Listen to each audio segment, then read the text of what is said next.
நிர்குண பிரம்மம் என்ற கருத்து உண்மையின் உச்சமான நிலையை குறிக்கிறது.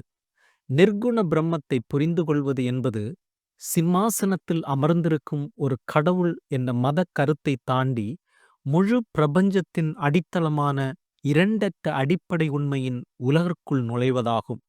நிர்குண என்ற சொல்லுக்கு குணங்கள் இல்லாதது என்று பொருள். சங்கரரின் தத்துவத்தில் பிரம்மம் எந்தவிதமான இயற்பியல் அல்லது மனக்குணங்களையும் கொண்டிருக்கவில்லை. அதற்கு நிறம், உருவம், பாலினம், இடம் அல்லது ஆளுமை எதுவும் இல்லை. அது கருணை மயமானது அல்லது கோபமானது அல்ல. ஏனெனில் அத்தகைய உணர்ச்சிகள் வெளி தூண்டுதல்களுக்கு மனம் செயல்படுவதை குறிக்கும். பிரம்மம் அத்வைதமாக இருப்பதால் அதற்கு வெளியே எதுவும் இல்லை. எனவே அதற்கு எந்த குணாதிசயங்களும் இல்லை. எந்த குணமும் ஒரு வரம்பு. பிரம்மம் பெரியது என்று சொன்னால் அது சிறியது அல்ல என்று அர்த்தம். உண்மையில் முடிவில்லாததாகவும் முழுமையானதாகவும் இருக்க பிரம்மம் அனைத்து வரையறைகளையும் தாண்டியதாக இருக்க வேண்டும். நிர்குண பிரம்மத்திற்கு குணங்கள் இல்லாவிட்டாலும் சத்து, சித்து, ஆனந்தம் என்ற மூன்று ஒன்றோடொன்று இணைந்த சொற்களால் அதன் அடிப்படை ஸ்வரூபம் விளக்கப்படுகிறது. சத்து என்பது தூய இருப்பு.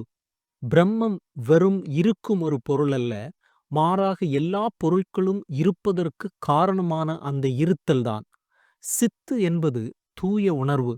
பிரம்மம் சிந்திக்கும் ஒரு மனம் அல்ல, மாறாக அறிவாற்றலின் ஒளி. ஆனந்தம் என்பது தூய பேரின்பம்.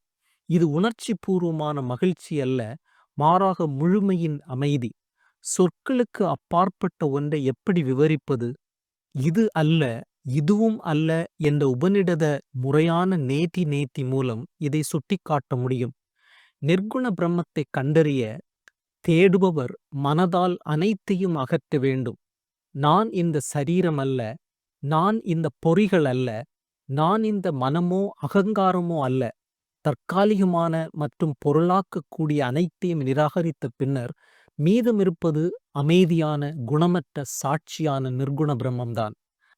ஒரே ஒரு நிர்குண பிரம்மம் மட்டுமே உண்மையானது என்றால் மரங்கள், நட்சத்திரங்கள் மற்றும் மக்கள் நிறைந்த இந்த உலகத்தை நாம் ஏன் காண்கிறோம்? மாயா வழியாகவே இதை ஆதிசங்கரர் விளக்குகிறார். மாயா என்பது ஒன்றை பலவாக காட்டும் சக்தி. இது ஒரு கனவுடன் ஒப்பிடப்படுகிறது. நீங்கள் கனவு காணும்போது உங்களை துரத்தும் புலி 100% உண்மையாக உணரப்படுகிறது.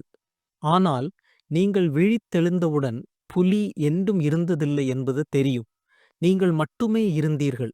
இதுபோல நிர்குண பிரம்மத்தின் பார்வையில் உலகம் ஏற்பட்டதே இல்லை, வெறும் பாலைவனத்தில் தோன்றும் நீர் மறைப்பு போன்றதுதான் இது. சங்கரின் தத்துவத்தின் மிக பிரபலமான முடிவு தனிப்பட்ட ஆத்மா முழுமையான பிரம்மத்துடன் ஒன்றே என்பதாகும். நீங்கள் ஒரு தனிநபர் என்று உணர்வதற்கு காரணம் அறியாமைதான். நீங்கள் கடலிலிருந்து பிரிந்துள்ளது என்று நினைக்கும் ஒரு துளி நீரை போன்றவர்கள். துளி கடலில் விழும்போது அது கடலாக மாறுவதில்லை. அது எப்போதுமே கடலாகவே இருந்தது என்பதை உணர்ந்து கொள்கிறது. நிர்குண பிரம்மத்தை உணர்வது ஒரு சாதனை அல்லது தொலைதூர இடத்திற்கு ஒரு பயணம் அல்ல. இது உங்கள் சொந்த உண்மையான வடிவமற்ற இயல்பை எழுப்புவதாகும்.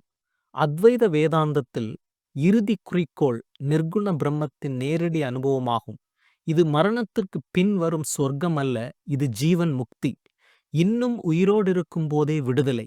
ஒருவர் தாம் குணமற்ற நித்தியமான பேரின்பமான முழுமையான பிரம்மம் என்று உணர்ந்ததும் மரணத்தின் பயம் மறைந்து, பற்றுகள் கரைந்து, முழு பிரபஞ்சத்தையும் தங்கள் சொந்த உணர்வின் விளையாட்டாக காண்கிறார்கள்.